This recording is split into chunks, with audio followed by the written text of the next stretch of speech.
How to avoid behaviors that promote scoliosis progression.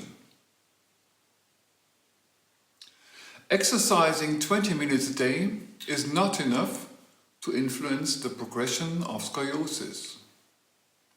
Therefore, activities of daily living, ADLs, have become increasingly important. A full day of self-management is possible once curvature pattern specific ADLs are incorporated into daily life.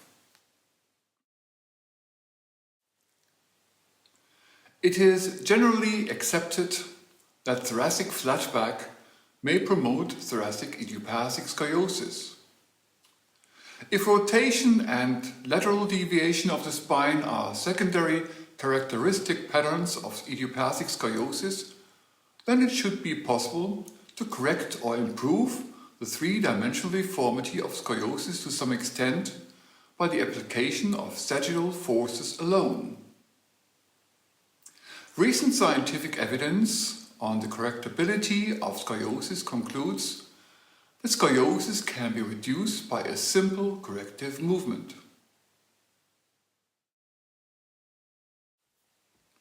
A reduction in the externally visible scoliosis phenomena of the trunk is possible by simply increasing the hollow back in the upper lumbar region.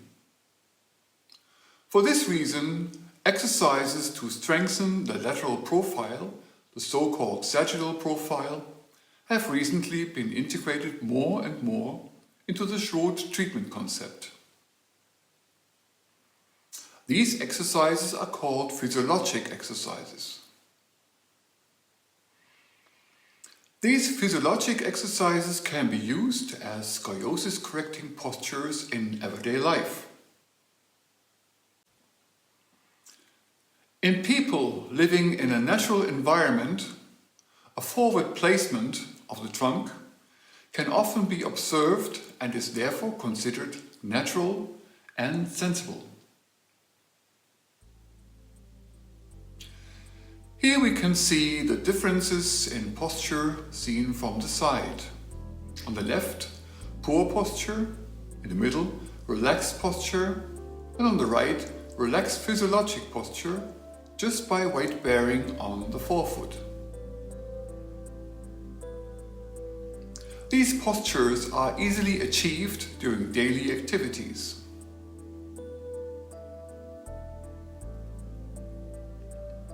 It is usually more comfortable to rest in a curved position as defined by a scoliotic curve. This is a hurdle to overcome. Your therapist will show you how to become comfortable in a position that at least partially corrects your curve. Precise instruction is necessary to teach you how to properly change your daily habits. Here are some examples. A patient with an uncorrected thoracic scoliosis pattern with a deviation to the right. B. When weight is placed on the right leg, the pelvis tilts under the rib hump. In sitting position C, the patient should try to support the anterior translation movement that shifts the shoulder girdle to the left, and in the 3CH pattern, the right leg crosses over the left leg to increase pelvic tilt.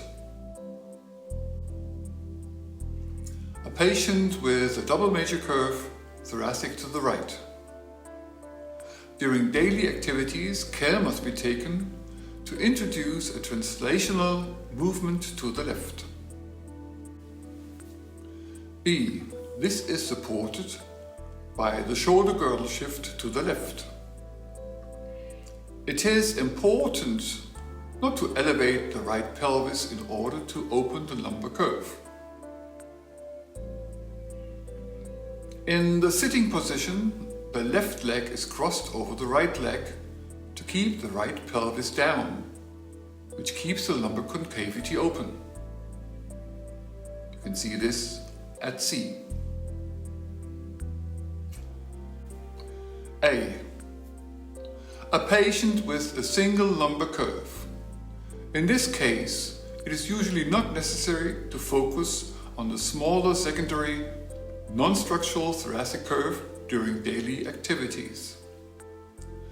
The main visible feature is the hip protruding to the right, which can be centered on the left leg when standing. B.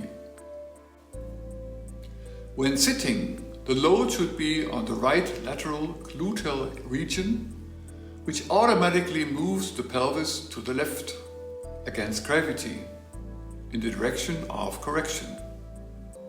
C.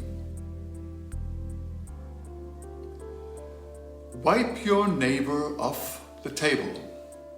The patient with a single thoracic pattern can completely correct her curvature using this exercise from the ADL program. The right hip can move upward. The patient crosses her right leg, the leg on the side of the rib prominence, over her left leg.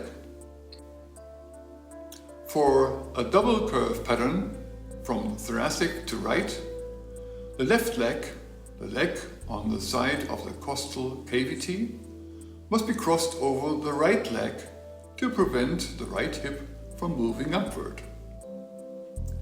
This will prevent an increase in the lumbar countercurve. Lean to the thoracic concave side using the wooden bars.